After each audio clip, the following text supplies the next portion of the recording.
Good morning छात्रों। Last कक्षा में आपको वैज्ञानिक प्रबंध के बारे में बताया गया था। वैज्ञानिक प्रबंध क्या है, क्या विशेषताएं होती हैं और इससे क्या लाभ मिलते हैं। आज वैज्ञानिक प्रबंध के बारे में टेलर के विचारों से आपको अवगत कराया जा रहा है। टेलर ने सबसे पहले वैज्ञानिक प्रबंध को डिटेल रूप में समझाया, इसलिए उनको फादर ऑफ मॉडर्न मैनेजमेंट भी कहा जाता है। आधुनिक प्रबंध का पिता कहा जाता है F.W. टेलर को। इन्होंने अमेरिका की कई कंपनियों में काम किया, उसके अनुभव पर अपने विचार दिए और उसके आधार पर इन्होंने कि कैसे वैज्ञानिक प्रबंध से बेहतर परिणाम प्राप्त किए जा सकते हैं, ये जाने जाते हैं। तो इनके सिद्धांतों को सूक्ष्म रूप से ऐसे समझा जाता है कि इन्होंने मोटे रूप से इस तरह समझाया है कि वैज्ञानिक प्रबंध एक दर्शन है, वैज्ञानिक प्रबंध का दर्शन है। फिलोसॉफिकल इसका व्यू है। फिलोसॉफी ऑफ साइंटिफिक मैनेजमेंट क्या है, फिलोसॉफी क्या है इसकी, साइंटिफिक मैनेजमेंट की, साइंटिफिक मैनेजमेंट का सोच क्या है, उसका दर्शन क्या है, पहले तो ये बताया उन्होंने। दूसरा बताया कि साहब ये वैज्ञानिक प्रबंध एक मानसिक क्रांति है, मेंटल रिवॉल्यूशन है। तीसरी बड़ी बात जो बताई टेलर साहब ने, वो कहा कि साहब इन मैनेजरों के एक ड्यूटीज़ निश्चित कर देने चाहिए। 4-5 ड्यूटी उन्होंने बताई हैं, वो ड्यूटी इनको फुलफ़िल करना चाहिए। मैनेजरों के क्या कर्तव्य हैं, तो ये इसको 3 जो मेन प्रमुख थॉट्स हैं, इनको टेलर का वैज्ञानिक प्रबंध का बारे में उनको मेन विचार आ जाते हैं। और वैज्ञानिक प्रबंध का दर्शन कि सब सारा जो सोच का फर्क पड़ता है, सारा जो दर्शन है, फिलोसॉफी क्या है इसके पीछे, उन्होंने इसमें 4-5 बातें बताई हैं। वैज्ञानिक प्रबंध का दर्शन ये है कि विज्ञान न कि अंगूठा नियम, कि साइंस है न कि थंब रूल, कि कैसे ये टोटल जो वैज्ञानिक प्रबंध है विज्ञान के नियमों पर आधारित है। दूसरा इन्होंने बताया कि समन्वय न कि संघर्ष, कि साइंटिफिक प्रबंध है जो इसमें कोऑर्डिनेशन है, डिस्कॉर्ड नहीं है, इसमें समन्वय की बात होती है। और आगे इन्होंने ये लिखा है कि सहयोग न कि व्यक्तिवाद, इसमें कोऑपरेशन होता है। वैज्ञानिक प्रबंध के लिए टेलर ने बताया कि ये इसमें जो समूह के द्वारा अच्छे परिणाम प्राप्त करने के लिए सहयोग की आवश्यकता है, इसमें व्यक्तिवाद की कोई जगह नहीं है। और आगे उन्होंने बताया कि अधिकतम उत्पादन न कि सीमित उत्पादन, कि वैज्ञानिक प्रबंध से मैक्सिमम प्रोडक्शन होता है न कि लिमिटेड प्रोडक्शन। वैज्ञानिक प्रबंध को कोई कंपनी अपनाती है, वैज्ञानिक प्रबंध को कोई कंपनी अपने यहाँ लागू करेगी तो उससे अधिकतम उत्पादन होगा, इस पर जोर दिया उन्होंने। फिर आगे उन्होंने ये भी कहा कि वैज्ञानिक प्रबंध से अब इसमें डर जाए कोई, साहब मेरा एक व्यक्ति का नुकसान तो ना हो जाएगा। कोई भी नई चीज़ आती है तो उसका विरोध होता है, उसमें भी हुआ था जब टेलर ने दिया था।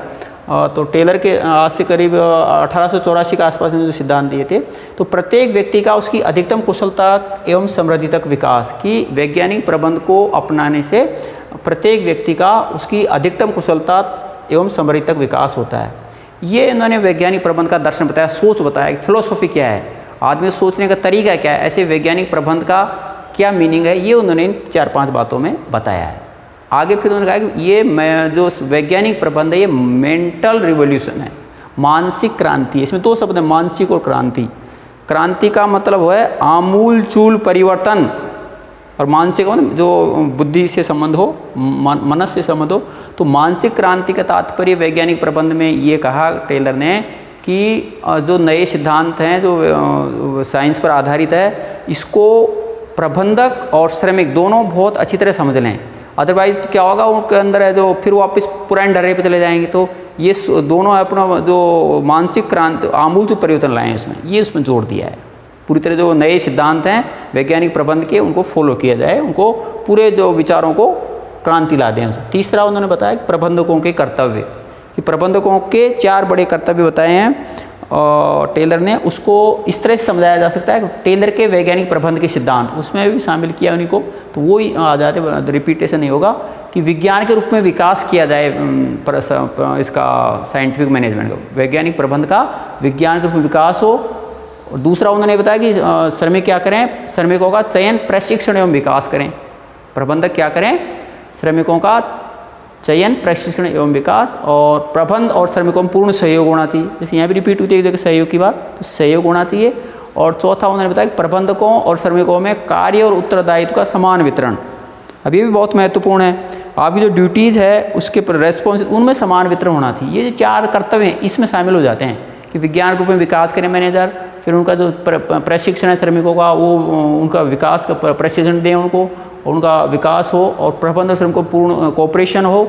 और आगे है कि साहब इनमें कार्य उत्तरदायित्व का उनमें पूर्ण समान वितरण हो। ये 4 बातें प्रबंधकों के कर्तव्य में शामिल हो जाती हैं और टेलर के वैज्ञानिक प्रबंध के सिद्धांत को इस चार्ट से भी समझा जा सकता है। उसमें वही चारों चीज़ आ जाएंगी कि विज्ञान के रूप में विकास किया जाए, वैज्ञानिक प्रबंध को मतलब विज्ञान पूरी तरह टेलर ने विज्ञान के रूप में विकास करो, फिर श्रमिकों का चयन प्रशिक्षण में विकास हो, फिर प्रबंध और श्रमिकों का सहयोग हो और इनमें कार्य उत्तरदायित्व का विभाजन।